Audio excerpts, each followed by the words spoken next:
Banten ini saya ajuin jempol. Saya kalau ceramah di Banten mau hujan kayak mau panas mau apa, alhamdulillah masyarakat Banten luar biasa cintanya saudara-saudara. Ini menunjukkan dan ini menjadi pelajaran bagi daerah-daerah lain bahwasanya tidak ada kata hujan, tidak ada kata capek, dan tidak ada kata kemalaman untuk menjadi santri yang menuntut ilmunya Nabi Muhammad SAW. Betul? Betul. Karena Banten kota Banten kota Banten kota ulah, Banten pecinta ulah, Banten pecinta kia, Banten pecinta haba. Terus kalau ada orang Banten nggak cinta haba ya?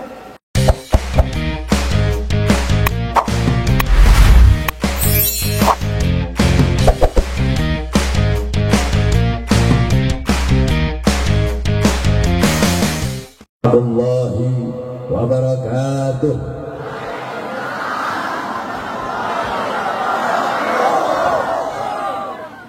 Alhamdulillah, alhamdulillah al-qawi sultan, al-wadih al-burhan, al-mabsut fil wujud karamuhu wa ihsanuh. Allahumma salli wa sallim wa barik wa karrim wa azzim ala nur al-anwar wa sirr al-asrar wa tiryak al-akhyar wa miftah bab al-yasar sayyidina wa maulana Muhammad al-Mukhtar wa alihi al-athhar wa ashabihi al-akhyar adada ni'amillah wa ifdalih, amma ba'd. Saya cintai yang saya muliakan segenap para alim ulama, para habaib, para kiai, para asatid, para tuan-tuan guru, para tokoh masyarakat, segenap aparat pemerintah, wabil khusus segenap panitia peringatan tabligh akbar Isra wal Mi'raj baginda Nabi besar Muhammad beserta segenap pengurus masjid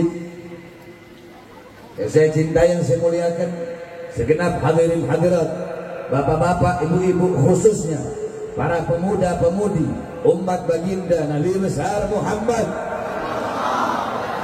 yang selalu dimuliakan oleh Allah Subhanahu wa taala. Alhamdulillah, segala puji dan syukur bagi Allah yang dimana pada malam hari ini, pada pagi hari ini, Allah Subhanahu wa taala menurunkan dari langit air yang penuh dengan keberkahan, yaitu air hujan, yang dimana dalam Al-Quran Allah nyatakan sebagai air yang penuh dengan keberkahan. Saudara-saudara, kita duduk pada malam hari yang mulia ini, pagi hari yang mulia ini, duduk di perkumpulan yang mulia ini. Kita duduk di sini menjadi hamba-hamba yang mulia dan dimuliakan oleh yang maha mulia, menjadi hamba-hamba yang agung dan diagungkan oleh yang maha agung.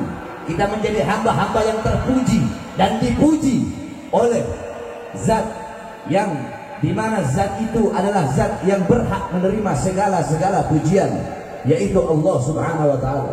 Allah memuliakan kita yang duduk di sini, mengagungkan kita yang duduk di sini. Kenapa? Karena kita duduk di sini memuliakan dan mengagungkan kekasihnya, yaitu baginda Nabi besar Muhammad sallallahu alaihi wasallam. Kita memuliakan, kita mengagungkan, kita mengenang peristiwa yang begitu mulia, peristiwa yang begitu agung, perjumpaan seorang hamba dengan Tuhannya, perjumpaan kekasih dengan kekasihnya, yaitu perjumpaan Nabi Muhammad dengan Allah. Ra'a Azizul Wahhab bila hijab. Nabi Muhammad berjumpa, melihat Allah, berjumpa dengan Allah tanpa ada setitik pun penghalang yang kita kenal dengan peristiwa Isra wal Mi'raj. Maka duduknya kita di sini memuliakan, mengagungkan, mengenang Isra wal Mi'raj, duduk di sini mendengar nasihat dari para ulama, mendengar ayat suci Al-Quran, lidah kalian basah dengan zikir, tahlil, tahmid, tasbih, takbir, tamjid, salawat, badan kalian basah, hujan-hujanan di sini, duduk untuk menuntut ilmu, duduk untuk mencari sesuatu yang mulia, sesuatu yang agung, sesuatu yang tidak ada yang lebih mulia darinya. Sebagaimana Sayyidina Umar bin Khattab radhiyallahu anhu, beliau mengatakan, innallaha lam yahluk fi wajhil ardi turaban afdal min majlisil ilm. Sesungguhnya Allah tidak pernah menciptakan di muka bumi sejengkal tanah, sejengkal debu yang lebih mulia selain daripada tanah dan lembu yang dipakai untuk ngaji, untuk menuntut ilmunya Allah Subhanahu wa taala. Al-Imam Abu Aswad Ad-Du'ali radhiyallahu anhu beliau berkata, "Laisa syai'un a'azza minal ilm." Tidak ada sesuatu apapun yang lebih utama, yang lebih mulia, yang lebih agung daripada ilmu. Kalian duduk di sini untuk mengambil ilmunya Allah, untuk mengambil ilmunya Rasulullah. Ilmunya Rasulullah SAW, beliau tidak mewariskan harta, tidak mewarisi pangkat, uang, dunia, emas, permata, dinar, dirham, pangkat, jabatan, tahta, kekuasaan. Bukan itu warisan Nabi Muhammad. Warisan Nabi Muhammad ilmu, amal, akhlak, wara, khauf, ikhlas, takwa, zuhud, ibadah, qanaah, khasyah. Inilah warisan Nabi. Kalian duduk pada pagi hari ini untuk mengambil warisan Nabi Muhammad SAW. Maka setelah kalian menerima warisan Nabi Muhammad, adakah warisan yang lebih berharga selain daripada warisan Nabi? Adakah warisan yang lebih bermanfaat, yang lebih menyelamatkan engkau dunia dan akhirat, yang lebih mensejahterakan engkau dunia akhirat, yang membahagiakan engkau dunia akhirat, yang menyenangkan engkau dunia akhirat, yang menyelamatkan engkau dunia akhirat? Adakah yang lebih daripada warisan Nabi Muhammad, yaitu ilmunya Allah? Bahkan sampai-sampai demi Allah, karpet yang kalian duduki, terpal yang kalian injak, aspal yang kalian injak pada malam hari ini untuk ngaji, untuk menuntut ilmunya Allah, lebih mulia di sisi Allah daripada kursi yang diduduki oleh presiden dan bahkan para penguasa-penguasa, saudara-saudara. Karpet yang kau duduki, terpal yang kau duduki, itu terpal di sisi Allah lebih mulia daripada kursi presiden. Kenapa? Karena terpal yang kau duduki kau pakai untuk menuntut ilmunya Allah Subhanahu wa taala. Kau pakai untuk memuliakan dan mengagungkan Isra Mi'raj Nabi Muhammad. Alam tara jildal haqirah mugabbalan bi thadafi lamma ansara jildal mushafi. Tidak pernahkah kau melihat, tidak pernahkah kau mendengar bahwasanya kulit-kulit yang tidak berharga, kulit yang tidak bernilai, kulit itu dicium oleh mulut-mulut ketika kulit itu menjadi sampul ayat suci Al-Quran. Andaikan saudara-saudara sekalian dimuliakan Allah, saya tidak lama kita duduk di sini hujan-hujanan, insya Allah di akhirat kita akan hujan dengan telaga Kausar yang baginda Nabi besar Muhammad. Ya Allah ya Rabb, lihatlah, pandanglah kami ya Allah. Pada pagi hari ini kami hujan-hujanan untuk mengagungkan dan memuliakan kekasihmu Nabi Muhammad. Ya Allah ya Rabb, maka di akhirat jangan biarkan kami dalam keadaan haus, dalam keadaan kekeringan. Di dunia sekarang engkau basahi kami dengan air hujan. Kami duduk di sini bertahan untuk memuliakan dan mengagungkan kekasihmu Nabi Muhammad, mengagungkan, memuliakan, untuk mengambil pelajaran dari peristiwa Isra Mi'raj Nabi Muhammad, perjumpaan Nabi Muhammad denganmu ya Allah. Maka di akhirat basahilah kami dengan rahmatmu, dengan pengampunanmu, dan basahilah kami dengan telaga Kausar baginda Nabi besar Muhammad ya Allah. Amin ya Allah. Basahi kami dengan telaga Kausar Nabi Muhammad ya Allah. Amin ya Allah. Saudara-saudara sekalian yang dimuliakan Allah, sedikit saja saudara-saudara, kita duduk di sini dalam rangka Isra wal Mi'raj.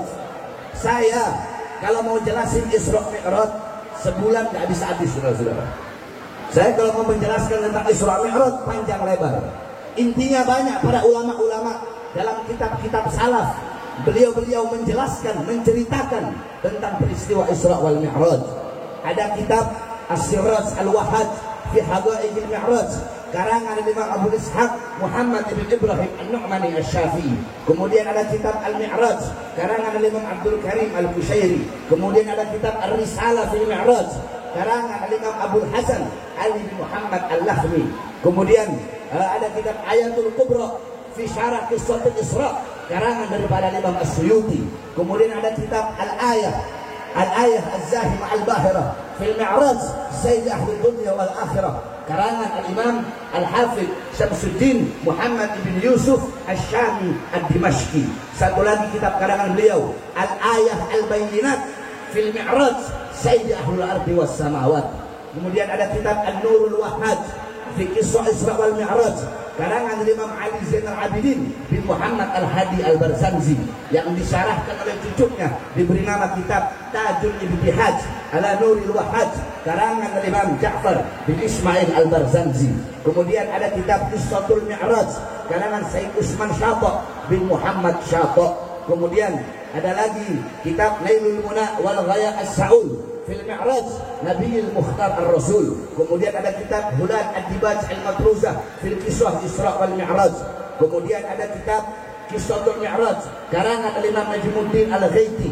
Kemudian dihasiahkan oleh Imam Ahmad Abdul Barkat Ad-Dardir, diberi nama Hasyiah Ad-Dardir. Nah, biasanya kalau bulan Rajab, Jawa Barat, Banten, itu pondok-pondok salaf pasti ngaji pasaran, namanya kitab Hasyiah Ad-Dardir. Nggak tahu kalau di Majah.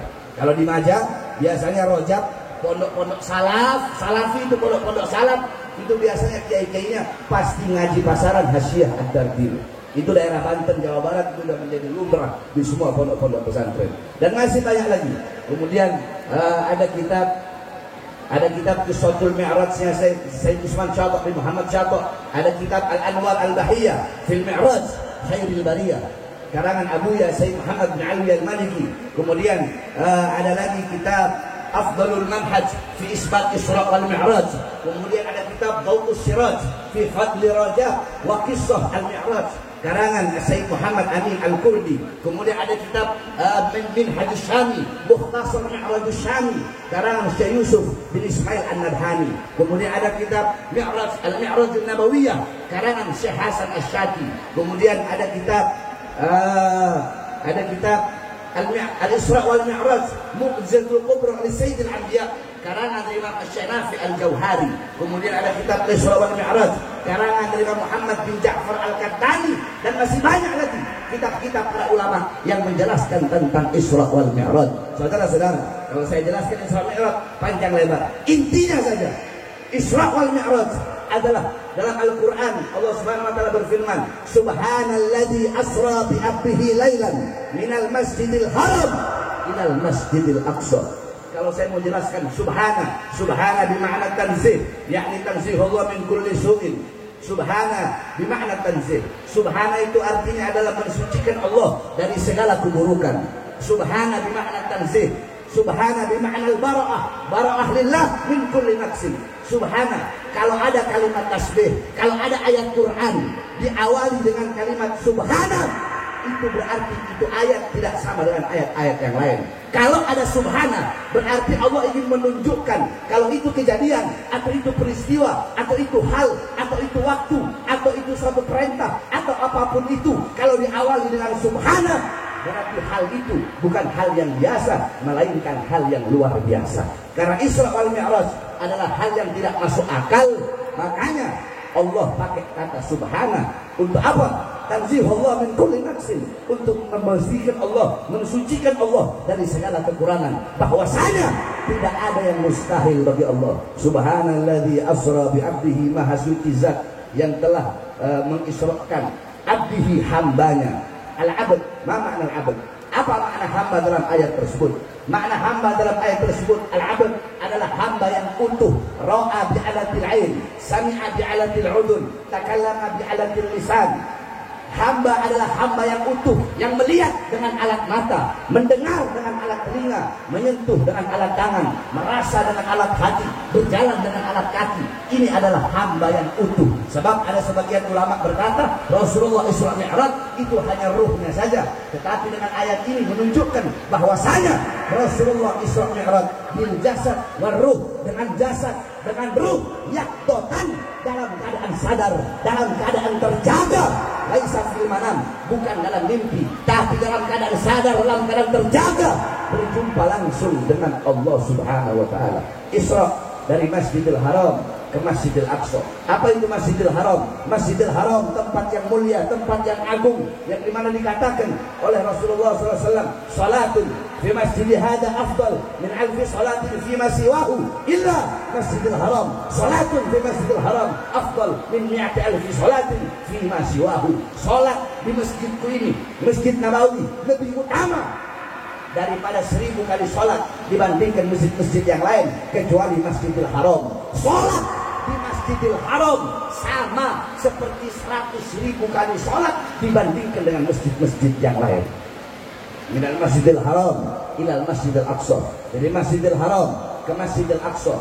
Al-Aqsa yang ada di Quds, Al-Quds, Al-Aqsa yang ada di Palestina, yang dimana dalam hadis Rasulullah SAW bersabda, la tushaddur rihal illa ila thalatha masajid, masjid hadza wa masjidil haram wa masjidil aqsa. Tidak ada bepergian yang lebih utama selain pergi ketika masjid ini, Masjid Nabawi, wa masjidil haram, wa masjidil aqsa, dan Masjidil Aqsa. Nabi Muhammad Isra dari tempat yang mulia ke tempat yang mulia, dari Masjidil Haram ke Masjidil Aqsa, dari Masjidil Aqsa Allah mi'rajkan, Allah naikkan untuk langsung berjumpa dengan Allah Subhanahu wa taala. Panjang ceritanya, singkat cerita, intinya Nabi Muhammad berjumpa dengan Allah untuk menerima satu perintah yang mulia, perintah yang agung, perintah yang suci, perintah yang penting, yang dimana ketika Allah memerintahkan perintah-perintah yang lain cukup melalui Quran. Allah perintahkan puasa cukup melalui Quran. Allah perintahkan haji cukup melalui Quran. Allah perintahkan zakat cukup melalui Quran. Allah perintahkan sedekah cukup melalui Quran. Tapi perintah yang satu ini tidak cukup melalui Quran. Allah Subhanahu wa taala perintahkan Nabi Muhammad untuk langsung berjumpa dengan Allah Subhanahu wa taala. Karena begitu pentingnya ini perintah. Apa perintah itu? Perintah itu adalah orang keras sholat, saudara-saudara. Ketika Allah perintahkan perintah-perintah yang lain cukup melalui Quran, tapi ketika Allah perintahkan sholat tidak cukup lewat Quran. Allah undang langsung Nabi untuk menerima perintah tersebut karena begitu pentingnya sholat. Makanya jaga kau punya sholat, perhatikan kau punya sholat. As-sholatu ra'sul ibadah. Sholat adalah kepalanya ibadah, sholat otaknya ibadah, sholat pemimpinnya ibadah. Baik buruknya seluruh amal ibadahmu tergantung daripada sholat. Kalau kau punya sholat baik, seluruh amal ibadahmu akan baik. Tapi kalau kau punya sholat rusak, maka rusak seluruh amal ibadahmu. Idza taghayyara ar-ru'us taghayyara al-mar'us. Itu kaidahnya. Kalau kepala rusak, ekor rusak. Kalau pemimpin rusak, yang dipimpin rusak. Pemimpinnya ibadah adalah sholat, saudara-saudara. Maka jaga betul-betul kau punya sholat, perhatikan betul-betul kau punya sholat. Intisari Isra Mi'raj adalah perintah daripada sholat. Jaga kau punya sholat, penuhi kau punya masjid-masjid, kau punya musola-musola, didik kau punya putra-putri, kau punya pemuda-pemudi. Dengan apa? Dengan sholat. Perhatikan dia punya sholat. Sebab sekarang akhir zaman, fitnah di mana-mana, kerusakan di mana-mana. Orang tidak kenal Allah, tidak kenal Rasul. Padahal Allah yang ngasih mereka makan, Rasulullah yang memberikan mereka syafaat, Allah yang ngasih mereka rahmat. Engkau mengaku Allah sebagai kau punya Tuhan, kau mengaku Nabi Muhammad sebagai kau punya Nabi. Masjid di samping rumahmu, tapi kakimu tidak bisa sampai ke masjid. Engkau buta Islam, buta iman. Orang sekarang fitnah akhir zaman, kerusakan di mana-mana, saudara-saudara. Judi online di mana-mana, pelacuran di mana-mana, maksiat di mana-mana, mabuk di mana-mana, narkoba di mana-mana. Bahkan saudara-saudara, yang namanya judi online itu bukan hanya di kota-kota, masuk sampai desa-desa seperti ini, saudara-saudara. Di tentara ada judi online, polisi main judi online, tentara main judi online, anggota dewan main judi online, pejabat main judi online, orang tua main judi online, anak main judi online, kaya main judi online, miskin main judi online. Rusak anak-anak muda kita karena judi online, saudara-saudara. Rusak negara kita. Kenapa? Korupsi di mana-mana, saudara-saudara. Betul? Betul? Korupsi merajalela, korupsi di mana-mana. Mau RT-nya, RW-nya, lurahnya, camatnya, bupatinya, wali kotanya, menterinya, presidennya, banyak yang korupsi harta rakyat. Saudara-saudara, mereka butuh rakyat. Kalau ada maunya doang, mau pemilu, baru butuh sama rakyat. Pilkada, baru butuh sama rakyat. Betul? Betul? Sebelum jadi pilkada, pemilihan bupati, wali kota, pilpres, saya berjanji memakmurkan rakyat, saya berjanji mensejahterakan rakyat. Tetapi setelah jadi, yang makmur bukan rakyat, yang sejahtera bukan rakyat, yang makmur orang-orang asing, yang sejahtera orang-orang asing. Kita rakyat kita bangsa, kita pribumi Indonesia dikorbankan menjadi budak dan pengangguran di tanah air kita sendiri, saudara.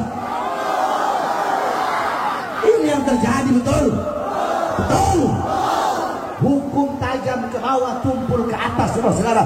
Hukum hanya tajam kepada rakyat kecil, betul? Hukum hanya tajam kepada orang-orang yang lapar, betul? Hukum hanya tajam kepada orang-orang yang telanjang, betul? Maling ayam divonis bertahun-tahun, maling kayu divonis bertahun-tahun, maling uang rakyat 270 triliun divonis 6,5 tahun, saudara. Ada apa ini? Saya tanya, ini biadab apa bukan? Bilang keras, biadab bukan? Biadab bukan? Bangsat bukan? Menandakan bahwasanya hukum di Indonesia bisa dibeli, betul? Oleh karenanya, kami para pemuda-pemudi Indonesia, kami sampaikan kepada pemerintah, tidak ada tawar-menawar. Bagi koruptor, hukum mati. Siapapun yang merampok dan merugikan bangsa dan rakyat Indonesia, saudara. Makanya kan dulu Prabowo ngomong, waktu awal-awal Prabowo dilantik, Prabowo bilang, kita hukum semuanya itu sama. Saya tanya, pidato seperti itu bagus gak? Bagus gak? Bagus gak? Prabowo awal menjabat, semua koruptor dibantai sama Prabowo. Bagus gak? Bagus gak? Judi online semua diberantas. Bagus gak? Kalau ada kebijakan-kebijakan dari Prabowo yang bagus, maka wajib kita rakyat untuk mendukung. Tapi sebagaimana yang kau sampaikan, kalau mau menegakkan keadilan, ya harus adil. Jangan hukum hanya tajam kepada orang-orang yang dimana mereka tidak sejalan denganmu, atau kalau musuh lawan politik masukkan penjara. Tapi giliran teman-temanmu, apa yang satu partai denganmu, yang satu pemikiran denganmu, yang satu kabinet denganmu, ada yang korupsi, malah kau biarkan. Ini namanya nggak adil. Ini namanya omon-omon. Betul. Jadi kalau ada yang baik, ya kita bilang baik, betul. Kebijakan baik kita dukung, betul. Betul.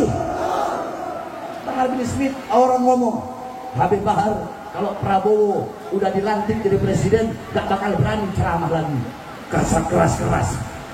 Siapa yang bilang? Hah? Kau pikir saya don kelor? Hah? 20 Oktober Prabowo dilantik jadi presiden, saya ceramah di Lampung, yang hadir puluhan ribu orang, di hadapan puluhan ribu rakyat itu, saya sampaikan bahwasanya kalau ada kebijakan-kebijakan Prabowo yang dimana kebijakan itu menguntungkan rakyat, menguntungkan bangsa, menguntungkan negara, maka kami rakyat akan dukung penuh, betul. Tapi kalau ada kebijakan-kebijakan pemerintah yang menyengsarakan rakyat, menderitakan rakyat, kebijakan-kebijakan pemerintah yang pro kepada asing, pro kepada koruptor, dan menindas rakyat lemah, maka demi Allah saya akan pimpin rakyat untuk melawan mereka sampai titik darah penghabisan, saudara. Allahu Akbar. Allahu Akbar.